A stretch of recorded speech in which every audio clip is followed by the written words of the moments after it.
Depuis super longtemps, quand je suis à la mer, il me tarde d'être à la montagne, et quand je suis à la montagne, il me tarde d'être à la mer.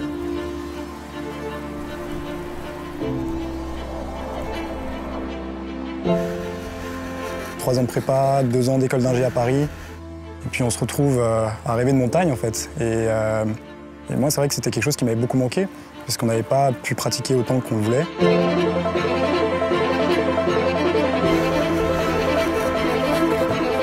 C'est quelque chose qui m'attirait, c'était l'idée de justement aller faire une expédition, un peu comme on en voit dans les films et tout ça. Et puis ouais, un grand voyage, pas juste du tourisme, aller ailleurs pour faire des choses différentes.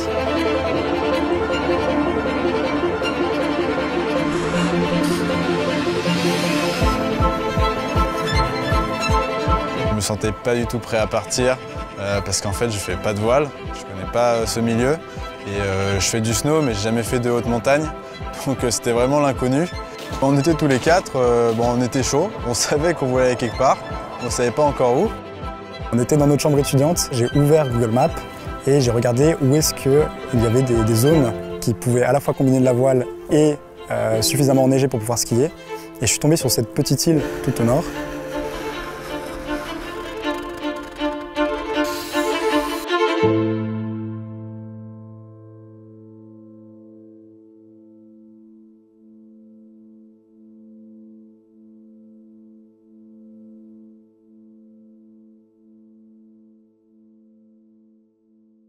On est dans le deuxième jour, on a passé une nuit un peu agitée quand même, la mer était pas très sympa, elle nous laissait pas dormir. Ce qu'il faut faire attention surtout c'est au cargo parce que c'est la zone la plus fréquentée du monde, hein. Il y a 25% du trafic mondial qui passe par là. Toujours quelqu'un la veille à l'extérieur, mais bon ça se fait très bien et puis comme il fait beau, tout le monde est content. Et du coup t'avais combien de temps aujourd'hui à l'extérieur toi? Donc là c'est ma 10e minute à l'extérieur. T'as rien branlé de la journée, bien d'arriver. C'était un super challenge de partir avec un équipage complètement novice sur une traversée comme celle-là. On n'a pas du tout eu le temps de s'entraîner. On a juste fait un aller-retour entre Lorient et Groix, donc il faut s'imaginer qu'il y a 12 000 entre les deux. C'est quand même pas ouf comme navigation d'entraînement. Faut que tu libères l'enrouleur et les coups de bord. On prépare la nave, on commence à voir qu'il y a des bancs de sable, qu'il y a des plateformes pétrolières, qu'il y a des autoroutes avec plein de cargos, il y a des champs d'éoliennes qui nous empêchent d'aller dans plein d'endroits. Donc vraiment, c'était un truc très sérieux. Et au final, ça s'est bien déroulé sur toute la traversée. On est allé pleine balle, c'était vraiment un vrai plaisir.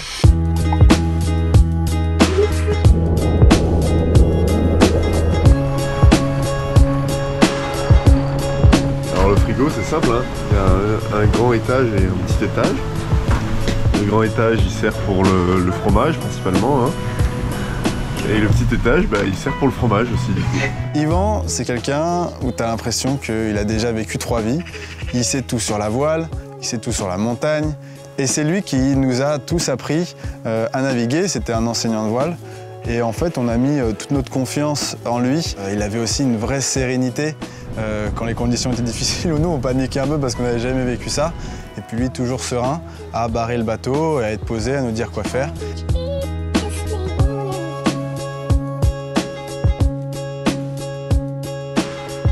Voilà, je tiens à passer un message à tous les gens qui rangent les spaghettis mal dans les tiroirs. Regardez ce qui se passe quand on les range dans le mauvais sens. Après on tire et les pâtes, elles restent dans le casier. Voilà, coup de gueule ici. Là.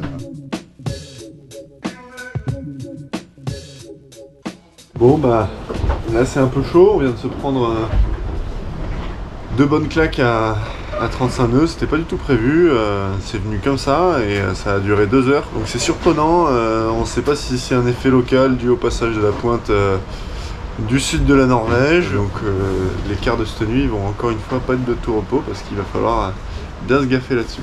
Voilà. Je me souviens qu'on a eu du mal à trouver un rythme avec les tours de quart, les siestes assez courtes. On a dû s'habituer aux conditions un peu plus inconfortables avec la condensation dans le bateau qui mouillait les draps, qui mouillait tous les vêtements, avec la gîte qui nous empêchait d'avoir un sommeil très réparateur. Il y a quelqu'un là-bas, il y a quelqu'un là-bas. 2 tourments, ça suffit pour la drisse. Ouais. Je me réveille un matin, j'avais entendu dans la nuit une sorte de bruit, mais ça m'avait pas forcément interpellé. À ce moment-là, j'ouvre la porte de la cabine et je vois 6 têtes d'enterrement qui me regardent, qui me disent d'aller voir dehors. Donc je sors Et là, j'étais très content dans un premier temps parce qu'on voyait les côtes norvégiennes. Et tout d'un coup, je tourne la tête et je vois la Baume, mais qui était avec un angle de 50 degrés. Donc je rentre et je dis, mais les gars, qu'est-ce qui s'est passé dans la nuit là? C'était quoi ce bordel? C'était quelque chose qui, en fait, s'est passé sur un empannage contrôlé. Le vent était un peu en train de monter et on s'était dit que d'amortir seulement avec l'écoute pour réduire le choc de la voile qui passe, ça devrait suffire. Au final, dans une trentaine de nœuds, on s'est rendu compte que ça suffisait pas. Donc ça a plié complètement la Baume en deux. On a dû affaler un peu en catastrophe et se dérouter pour aller vers le port le plus proche. On a vraiment eu peur parce que ça aurait pu en fait être la fin de l'expédition. D'avoir une Baume pliée comme ça, on peut pas faire toute la distance qu'on avait prévue si on n'avait pas toutes nos voiles qui étaient disponibles. On est arrivé en Norvège après 4 jours de nav depuis la France. Et on va se faire maintenant un petit plaisir.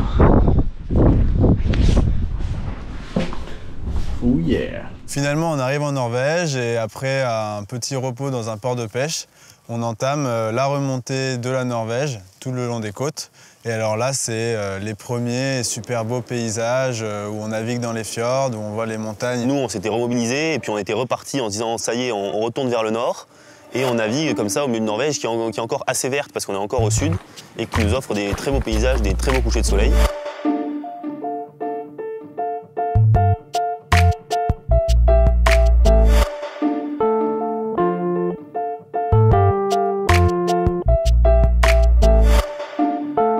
Bon, on prend la situation telle qu'elle est actuellement. C'est-à-dire que certes, il y a ça qu'on peut plus faire, etc. Mais c'est pas la question en fait. Maintenant qu'on a telle situation, maintenant qu'on a une Baume pliée en deux, comment est-ce qu'on va de l'avant avec ça? Mais ça fait qu'on est beaucoup moins négatif vis-à-vis des situations et juste on réfléchit en se projetant.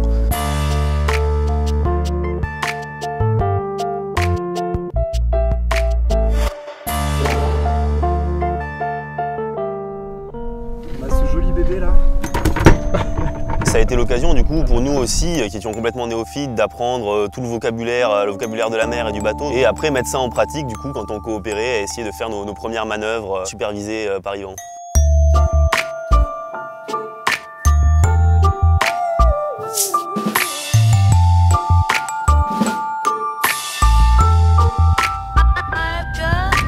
Alors même si c'est fait pour étendre les harengs à la base, nous on va pouvoir apporter notre pierre à l'édifice, on va dire.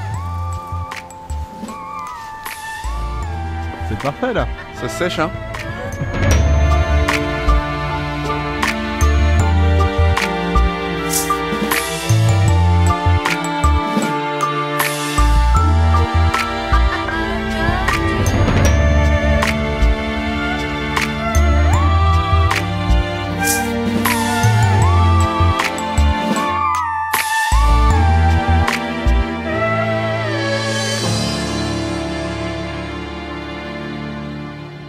Bon là on a fait une petite journée, on a tous fait nos lettres de motivation et on va pouvoir regarder un peu l'avancement de chacun.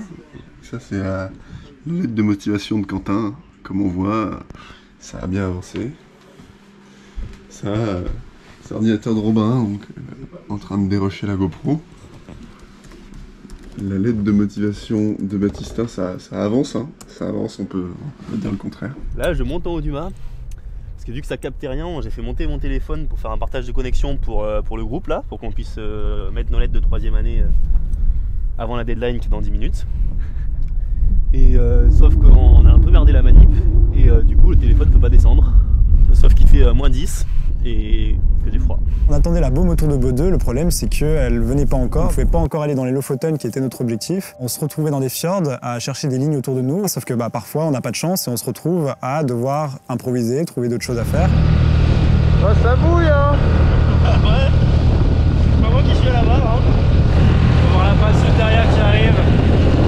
Ça va être un pur régal. C'est vraiment une très belle ligne qui serpentait un peu entre des falaises, avec des enseignements de couloirs de neige et de voies et de longueurs de glace. Donc on a sorti les piolets et les crampons, puis on s'y attaquait et c'était un beau truc quoi.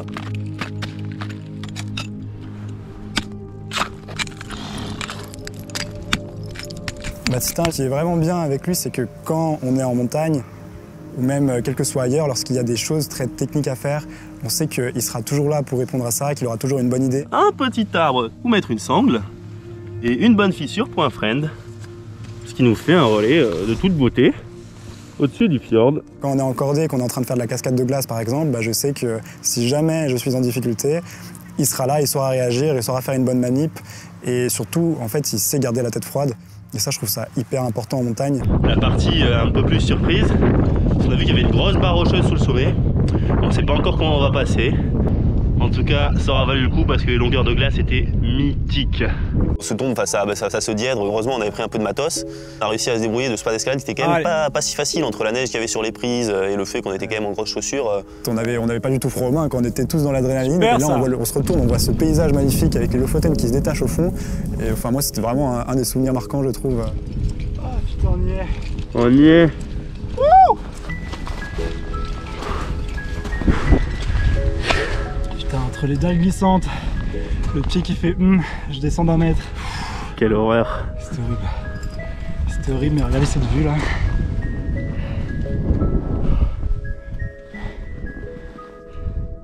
Sublime. Et donc on m'a informé ce matin que ça n'arriverait pas aujourd'hui et que le colis était bloqué à Oslo. J'avais vraiment un mail qui me disait la livraison au plus tard le 5. On devait avoir la baume qui nous rejoint à Bodø et puis en fait là au niveau de la livraison ils ont complètement merdé. Nous on avait des contraintes pour aller jusqu'à Tromsø et puis commencer à y avoir plus trop de neige dans la région de Bodø. C'est pour ça qu'on a mis le cap pour la première fois vers les Lofoten. C'était des conditions qui étaient un petit peu exigeantes parce qu'on avait quand même 2 mètres de creux, on était au près avec 30 nœuds de vent. Mais il y avait un super coucher de soleil, donc on voyait ces Lofoten qui se détachaient tout au fond, c'était magnifique. Allez Robin, on fait sa muscu. Hein. Allez. Et une rep. Et le 2.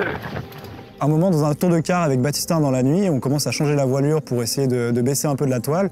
Et au moment où on essaie de reborder la voile, on se rend compte que on avait 2 nœuds, 3 nœuds, on n'arrivait plus à avancer, il y avait un problème et on comprenait pas. Quoi. Et ça, vraiment, on n'avançait pas. Alors, on se disait, bon, certes, vu qu'on n'a pas la grand voile, on a beaucoup de mal à remonter au vent avec juste le génois ou la trinquette, mais quand même, là on était arrêtés. Et ça pouvait pas être à ce point un mauvais réglage de voile, même si on règle pas très bien nos voiles. On n'était pas sûr à ce moment-là quand même. On a quand même réveillé Yvan pour lui demander qu'est-ce que t'en penses? Direct, je démarre le moteur et je vois qu'il y a un truc qui bloque, je fais ok, on coupe tout. Je regarde derrière le bateau et là je vois une énorme bouée dans laquelle on est prise. Et en fait, on était complètement ancré par le fond à pas pouvoir bouger. Au début, avec Baptistin, on était juste contents quoi, parce qu'on se disait voilà, c'est pas notre faute. On n'est pas nuls quoi, c'est pas la réglage. C'est pas la faute des voiles quoi. Et en fait, très vite, on a quand même eu nos visages qui ont changé. On s'est dit bon, on est un peu dans la merde parce que 200 mètres de fond, dans la nuit noire, ça bougeait dans tous les sens. Il y avait les déferlantes qui prenaient le bateau par derrière, donc qui remplissaient le cockpit. C'était un petit peu tendu comme situation. Donc nous, on n'avait qu'une seule peur, c'était que ce bout qui était pris dans notre safran ou dans notre hélice, il puisse arracher quelque chose et qu'on se retrouve avec une énorme voie d'eau.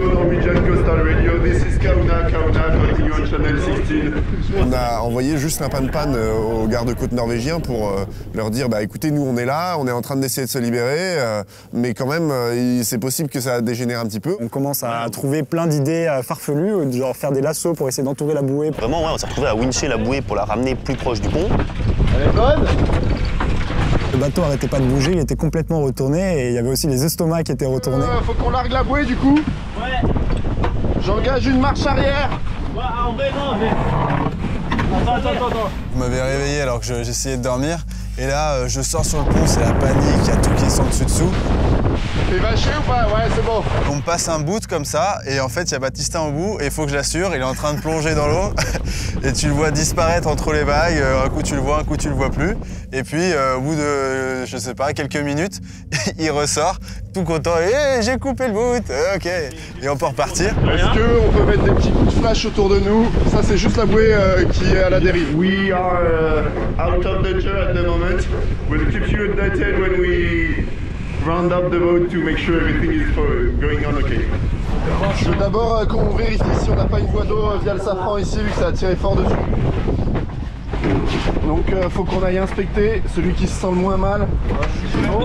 Le but c'est de voir s'il y a de la flotte au fond. Le premier truc, c'est de ramener l'équipage en sécurité et le deuxième truc, c'est de ramener le bateau en bon état. Et là, je craignais à la fois pour nous et pour le bateau à ce moment-là. Et je pense que c'est aussi pour ça que les gardes-côtes, tu vois, quand je les ai appelés à la VHF, ils ont décidé d'envoyer du monde parce que ça devait se sentir un peu dans ma voix que j'étais pas à 100% de ma forme, quoi. Il y a le stick qui est parti se coucher. Il m'a dit bon allez, tu me réveilles quand t'es mort. Bah, je crois qu'il va falloir que j'aille le réveiller là. C'était quand même un des moments de l'expé où on s'est dit bon, c'est quand même, c'était pas évident quoi. On était très fatigués quand on arrive le lendemain dans un petit port. Et à ce moment-là, il fallait aller libérer les hélices qui étaient sous l'eau. Et donc on envoie Robin. Alors pour ce genre de situation à bord, on avait une combinaison de plongée qui était en 7 mm pour pouvoir supporter les froids des températures et des hautes latitudes. Sauf qu'on n'avait pas de poids de plongée, mais on avait des poids de musculation. Tu veux pas mettre plus de trucs sur moi encore là? Ouais, je fais ça pas de Noël. Donc le plan, c'est d'aller voir ce qu'il y a pour couper tout ça.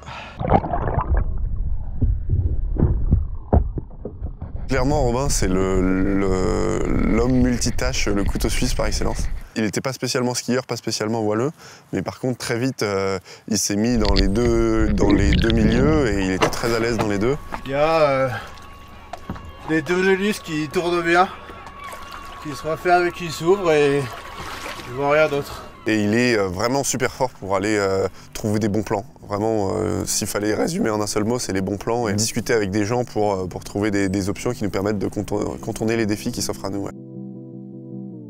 Finalement, après toute cette nuit difficile, on a une super récompense le soir avec la plus belle vue sur les Lofoten qu'on ait eu, un super coucher de soleil rose qui se démarque derrière toute la chaîne de montagnes.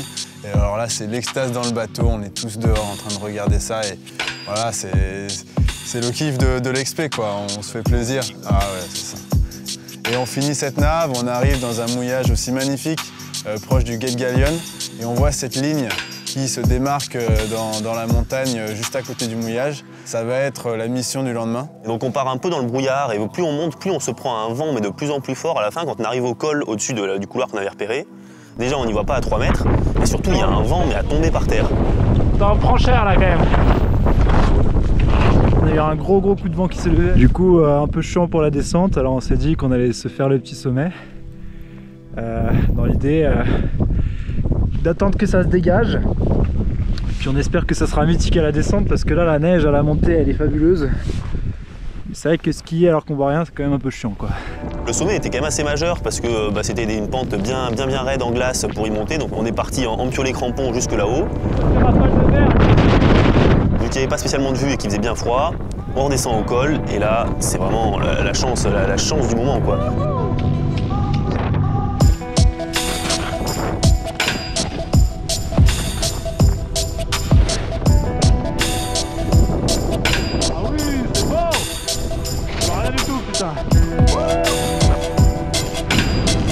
Là en fait on s'est dit ça y est, la partie ski commence, on va pouvoir vraiment lâcher les chevaux et faire du beau ski.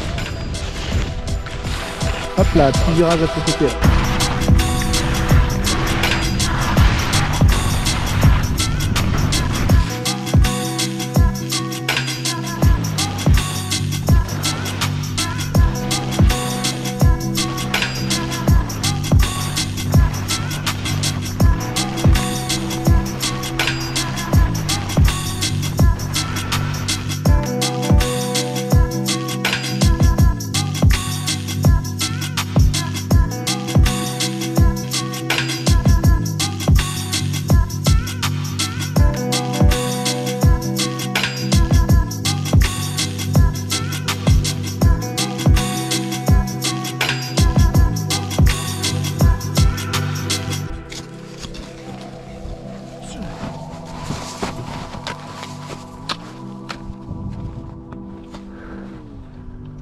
C'est magnifique.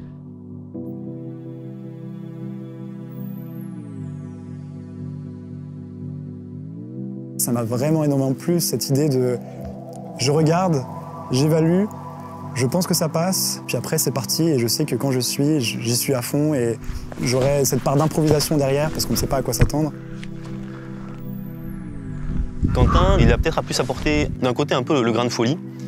C'est-à-dire qu'en montagne, c'est vraiment celui qui pousse, qui a vraiment une philosophie d'essayer d'aller plus vite, etc., de dépasser ses limites. Pas de se mettre en danger, parce que c'est pas une bonne manière de présenter, mais d'accepter le risque et d'accepter de progresser, d'essayer de faire des choses nouvelles dont on ne serait pas cru capable à la base.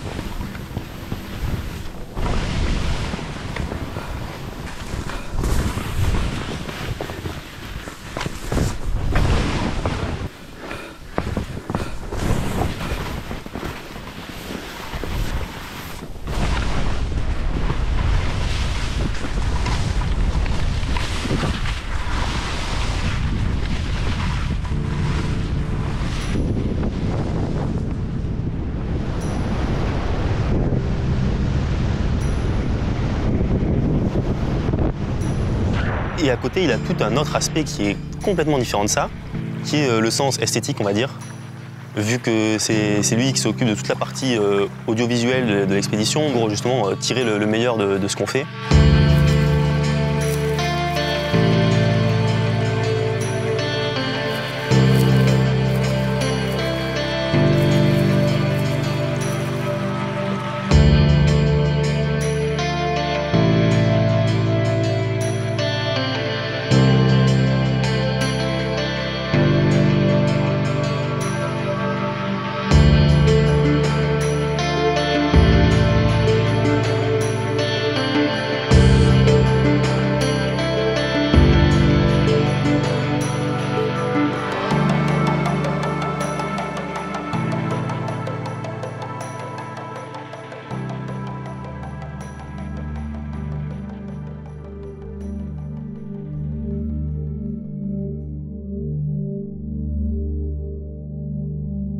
Clairement, ouais, la concentration, tout le temps en permanence, en bateau, en montagne, et le sentiment que si tu fais une seule erreur, tu vas peut-être pas t'en rendre compte que c'est une erreur, mais par contre ça peut avoir des conséquences assez importantes, et donc il faut vraiment pas se foirer. Et même si on est crevé, même si on est dans des conditions pas faciles, prendre le temps de réfléchir aux choix qu'on fait. Ouais, genre peut-être juste là, ça descend. On n'est pas allé voir que c'est juste derrière là. Ouais.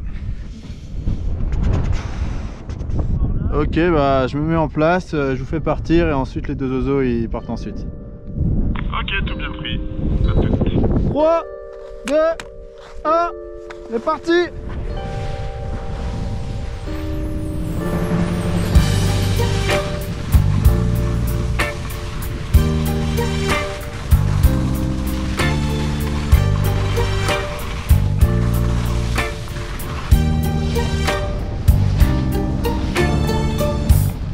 Getting through winter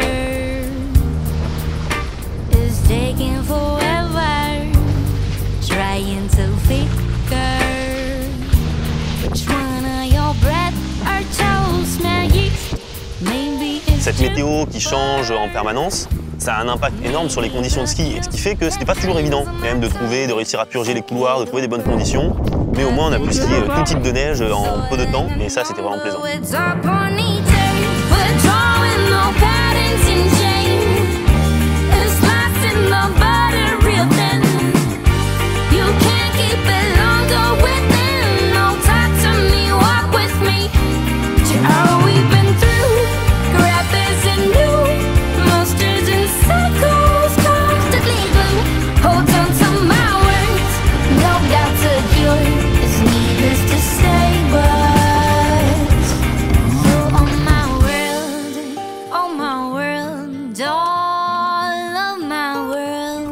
La belle vie.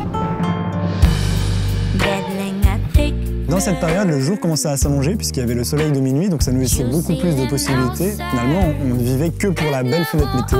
Ces 24 heures-là, on les a utilisées au maximum. Quand il fait beau, on sort, et dès qu'il fait mauvais, on dort. Et une fois qu'on arrive en bas, en fait, on a juste envie de notre prochain shot. Et on faisait tout pour, en fait, arriver à la prochaine descente le plus rapidement possible. Et en fait, ça a lancé un mois complètement fou dans les Alpes de Lingen.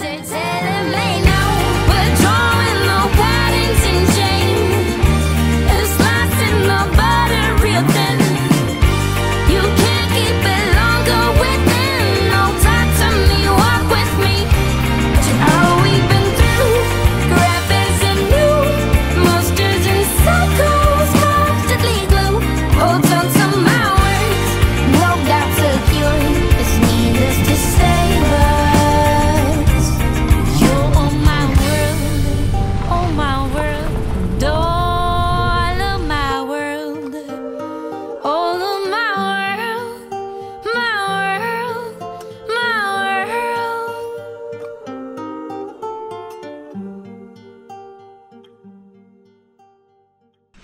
Bon là, concrètement ce qui se passe, c'est qu'on est parti en course d'iceberg. Il y a un objectif, atteindre la banquise.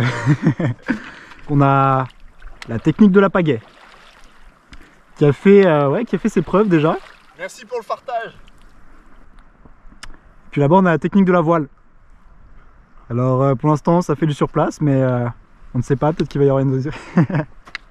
Abandon. Top, c'est touché monsieur, oui. La banquise qui est juste là, j'espère qu'elle va pas craquer. Ok, ça va pas craquer. Allez, ciao. Oh Loustic, tu t'en sors ou quoi? J'en ai marre mec, c'est plus drôle. Arrête de jouer. Mec, je t'envoie un iceberg un peu percé si tu veux le prendre. Tu vois, les transports de demain, c'est peut-être ça, hein.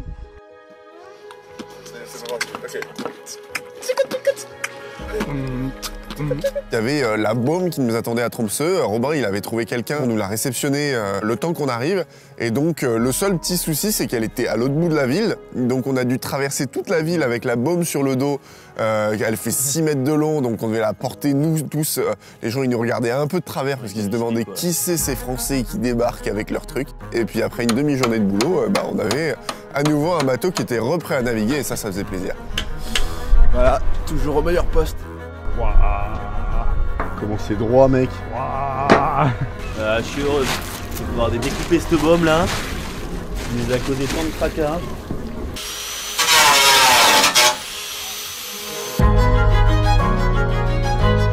On peut enfin refaire de la navigation, faire de la voile et puis c'est un plaisir parce qu'on est dans ces fjords. Bon, il y a toujours le petit problème qui est que le vent il est soit au portant soit au près, donc on est toujours en train de tirer des bords, mais on se fait vraiment plaisir entouré par des montagnes gigantesques. Par contre, il faut être super attentif tout le temps parce que c'est très rafaleux, très changeant.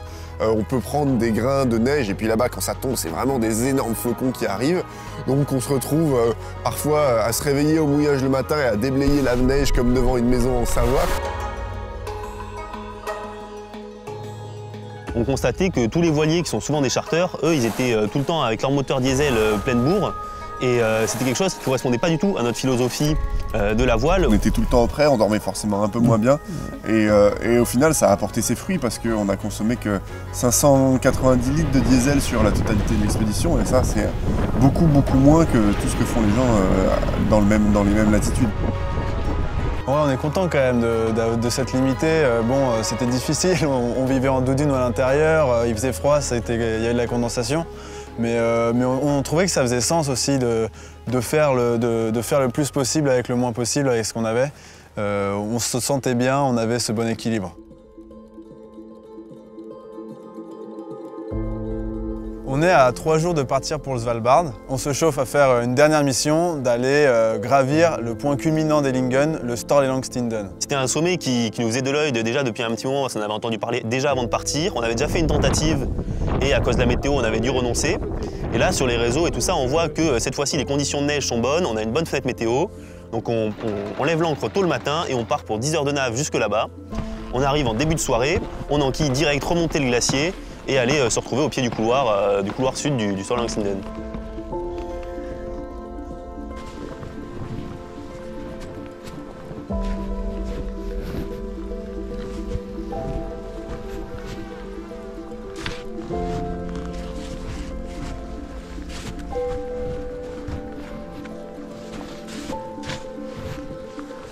Puis on remonte ce couloir qui était assez avalancheux.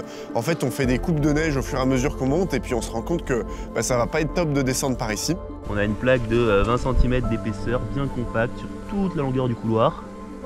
Et déjà qu'on a bien découpé ça à la montée, alors à la descente, ça risque d'être un no-go. Bah, je fais la trace doucement, j'y suis pas encore. On se dit quand même qu'on a envie de monter jusqu'au sommet et puis on verra pour la descente de trouver une autre voie de descente.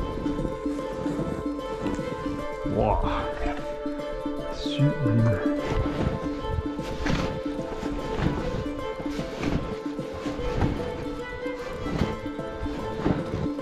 Ne pas avoir peur de ne pas être à la hauteur. C'est juste y aller, pas se mettre en danger inutilement, mais que en fait, l'expérience, on l'acquiert très rapidement quand on est confronté aux situations. Et du coup, de ne pas hésiter à aller faire des choses qui seront peut-être un peu au-dessus de son niveau. Ça fera que progresser.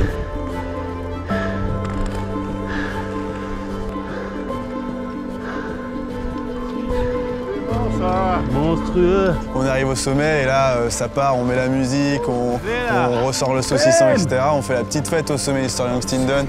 Exceptionnel, bah oui, obligé. C'est notre petit microcosme qui vient de Centrale, qu'on est allé mettre jusqu'en Norvège et qu'on fait vivre au sommet Historia Youngstindown. Enfin, c'est juste fou, quoi.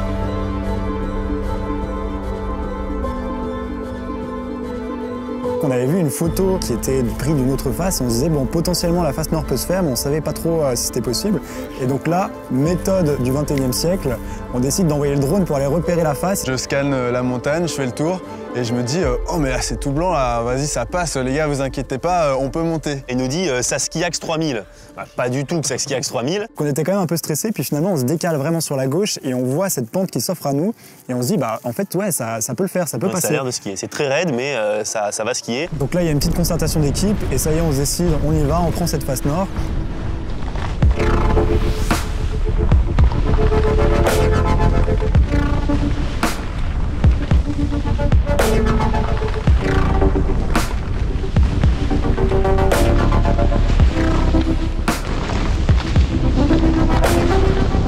C'était juste sublime, quoi. On descendait avec ces appuis crocheux, c'était d'une beauté incroyable.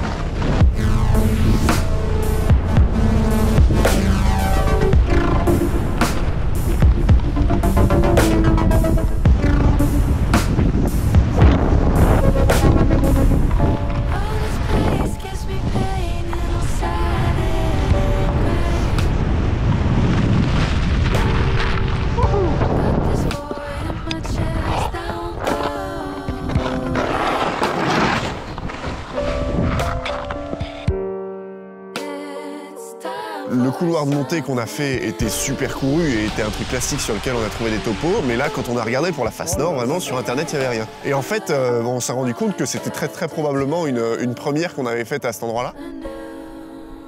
C'est vraiment une sortie qui m'a épaté aussi et c'est le fait de l'avoir fait à 4 et en équipe qui a permis que ce soit possible. Jamais je me serais engagé tout seul dans cette phase, dans l'inconnu, on l'avait même pas repéré avant. Enfin, ça faisait hyper peur. Je suis trop fier d'avoir pu faire ça avec vous et d'avoir descendu cette face magique, d'avoir hyper progressé en snow aussi et voilà, qu'on se soit entré dans toute l'équipe et dans toute la sortie, c'était juste un moment magique que j'oublierai jamais.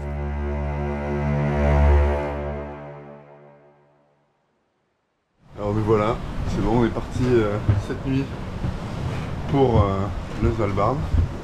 Puis là on commence une traversée très sympathique. On a un nouveau passager à bord. Ce passager, c'est Jackson. Et Jackson, il prend son quart au soleil actuellement. Je vous montre ce petit filou. Il profite du beau temps et tout, regardez ça. Ouais, regardez ça, Jackson de Basilic, comment il est heureux. Alors Jackson. Right, see you. Thanks. C'est bon, on a les armes ce soir. Ça s'appelle Polar Bear Protection. En gros, c'est des carabines avec des gros calibres pour stopper l'ours. Le but, c'est de ne pas utiliser, mais il faut quand même en avoir une quand on sort dehors. Donc on a passé 2 mois à essayer d'avoir les permis et enfin on les a. Il y a une manipulation à faire pour montrer qu'on sait bien tenir une arme. On va essayer de faire ça et si on y arrive, on a une arme et on part faire du ski. Ce qu'il faut savoir au Svalbard, c'est qu'il y a des ours polaires, donc on est obligé d'avoir une carabine sur nous quand on sort en montagne. Mais quand même, petite sueur dans le magasin au shop, devant la deuxième caissière où il fallait faire les manipulations d'armes et vérifier que tout était en règle. Je vais rajouter du poids dans les sacs, ça me fait pas. Petite pression en moins là quand même. Hein.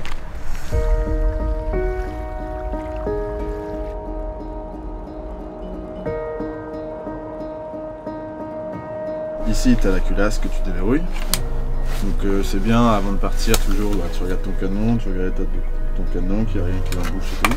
Cette histoire de fusil, en fait, ça nous a direct mis dans l'ambiance de cette terre qui est complètement abandonnée. C'est une ambiance de Far West et on peut compter que sur nous-mêmes pour se sortir si jamais il y a un petit problème qui arrive. Donc il y avait plus de pression et plus d'engagement que quand on était en Norvège où c'était encore assez civilisé. Ce qui est impressionnant, c'est que c'est une terre qui est complètement désolée, avec des grandes montagnes érodées qui font des éboulis et d'immenses glaciers qui font des dizaines de kilomètres carrés et qui vont fermer le fond des fjords avec des grandes murailles de glace, ce qui donne une impression d'être tout petit. autant on avait le soleil permanent quand on était en Norvège, mais là, faut s'imaginer qu'il n'y a même plus de différence entre le jour et la nuit. C'est-à-dire qu'il faisait un peu plus sombre quand même en Norvège, là c'est tout le temps la même chose. Ça nous arrivait de faire des journées de 20 heures et puis ensuite de dormir 15 heures. J'avais peur de cet aspect de navigation dans les glaces et là maintenant, quand on y repense, c'était un super bon souvenir parce qu'on voit Kahuna zigzaguer entre les icebergs et en fait, ils viennent se caler sur les hauts fonds, donc ça fait aussi un détecteur à haut fond parce que les cartes sont pas très bonnes là-bas. Donc au final, c'est vraiment des bons souvenirs cette navigation dans les icebergs, quoi. Après, la navigation, elle n'était pas toujours aussi idyllique quand même, hein, parce que entre les passages dans les icebergs dans le Grand Bleu, on a eu 3 jours d'une sacrée tempête, où là on avait entre 40 et 50 nœuds pendant 3 jours qui s'arrêtaient jamais. On avait de la grosse mer et quand on était en traversée, déjà c'était pénible, mais quand on est arrivé au mouillage, en fait l'ancre tenait pas, on dérapait, on ne pouvait plus rien faire. Même avec nos 100 mètres de chaîne et tout, il n'y avait rien qui marchait et puis dans 50 nœuds, en fait, on était complètement en panique et on n'a pas dormi vraiment pendant toute cette période-là et c'était assez compliqué, quoi. Au Svalbard, il y a aussi une faune qui est folle, une faune polaire. Et on a vu plein d'animaux, on a vu des phoques, des morses, des rennes. S'il y a vraiment l'animal impressionnant, emblématique du Svalbard qu'on a pu voir, c'est quand même les ours polaires. Ouais. Et ça, on les a cherchés pendant tout notre séjour. Pendant un mois, on les voyait pas. Et là, il est 3 h du matin et on voit ces ours polaires qui sont en train de se reposer dans la neige. C'est juste magique, quoi, le moment rêvé.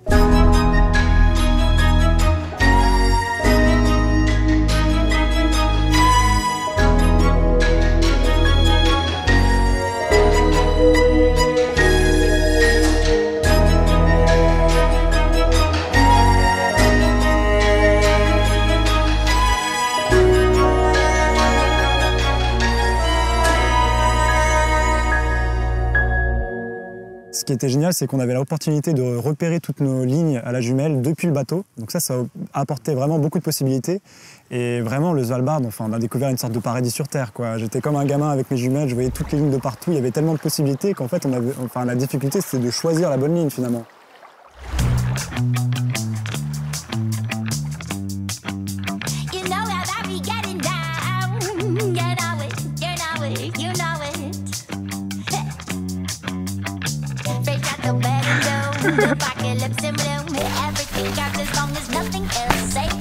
Les 2 pimpins à la recherche de leur couloir là. Ça c'est les jeunes de nos jours, hein. On n'a plus de GPS, du coup on regarde des cartes, mais on sait plus lire les cartes.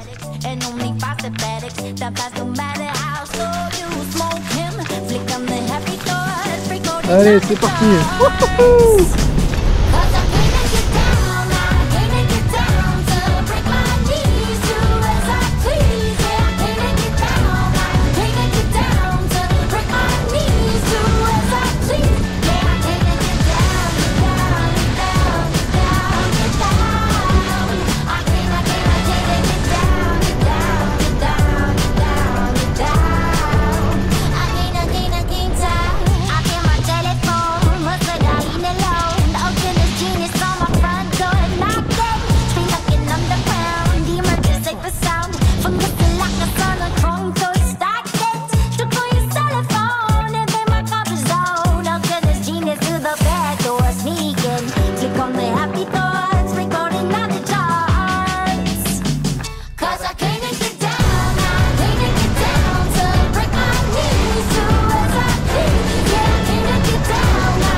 Magnifique! Ah, c'est fabuleux! Excellent!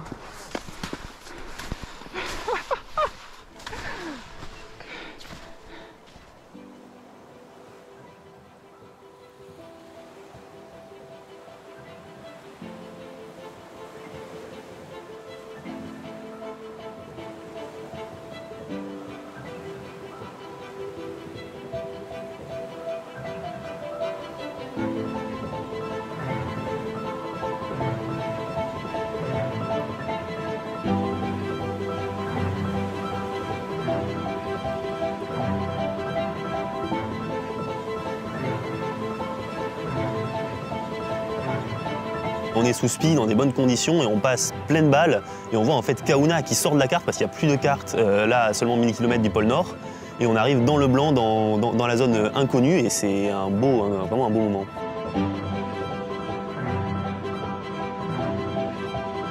On a quand même réussi à accomplir quelque chose dont on est super fiers, c'est d'arriver à 80 degrés nord. Donc ça, il faut s'imaginer qu'on est le premier bateau électrique à atteindre de telles latitudes et nous, on est super fiers de ça parce que ça montre que c'est aussi possible de faire, en voyageant différemment, des beaux résultats. Nous sommes bientôt le bateau le plus au nord du monde. 96.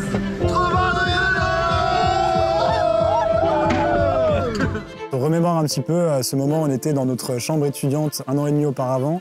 Et on était juste sur Google Maps en train de regarder cette île au nord, on ne savait pas trop ce que c'était encore, on savait juste que ça s'appelait le Svalbard. Et on se dit, mais putain, on est arrivé jusque là-haut, quoi, c'est fou. On l'a fait, quoi. On était débutants il y a 1 an, on ne savait pas faire de voile pour la plupart d'entre nous, ni de montagne, pour certains. On ne savait pas du tout tous les aspects qu'on a développés dans le projet. Et là, on arrive, on a tout appris et on a réussi ce projet. Enfin, c'est vraiment incroyable. Et en repensant à toutes les difficultés auxquelles on a fait face et tout ce qu'on a réussi à faire en fait, et tous nos rêves qu'on a mis en commun pour réaliser ça, on a vraiment créé une belle équipe et on se demande en fait qu'est-ce que c'est la prochaine étape. Petite bière ? Allez. Petite bière.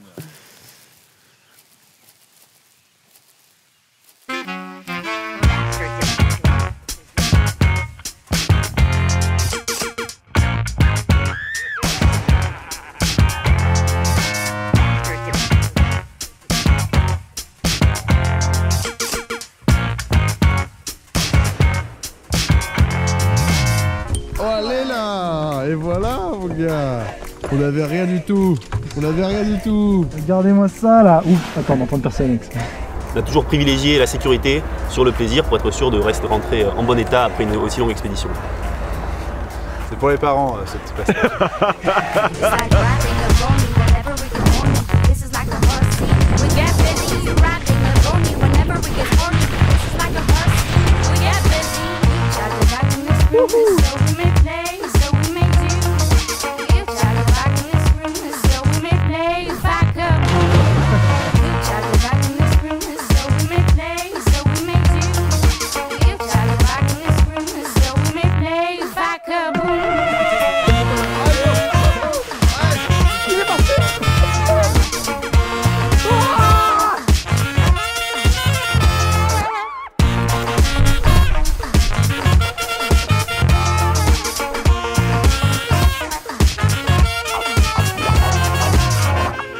A leg of lamb. A leg of chicken, but never a leg of potato.